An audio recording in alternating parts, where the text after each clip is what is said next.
Tole galatooma maqaan kiyyaa Nugusee Tolaan jedhama leenjisaa kilaba Diksis.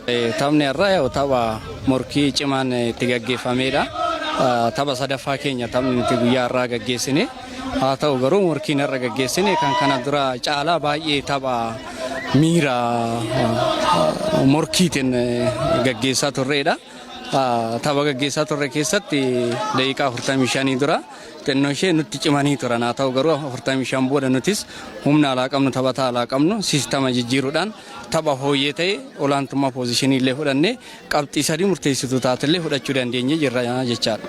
Marsaa jalqabaas akkuma beekamu Asallaa irratti morkii gaggeessaa turreen tapha tokko qofa mo'amnee sadarkaa tokkoffaadhaan xumurree gara marsaa lammaffaatti ceenee ammas yaa'u jalqabbii bareedaadha. Tapha sadeen taphanne qabxii argachuu qabnu sila argannee jirra.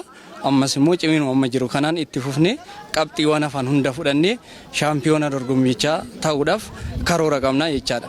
Kanaaf toornaamentii liigii tokkoffaa Itoophiyaa illee yaa'u ambaasaaddara Oromiyaa taanee dorgomuudhaaf qophiidha jechaadha. Deeggartoonni keenya achi yeroo taanetti yaa'u qaaman dhuftanii nu deeggaraa turtanii ammas immoo laayiviidhaan karaa silkii tiiktookii feesbuukii garaagaraatiin yaadan nu deeggaraa nu cinaa dhaabachaa jirta waan ta'eef ammas deeggarsi keessan nurraa addan bahine hanga dhumaatitti nu waliin ta'a nu deeggaraa nutis waan gochuu qabnu humna qabnu fayyadamnee shaampiyoonaa ni taana waanuma jedhu dabarsuuf barbaada.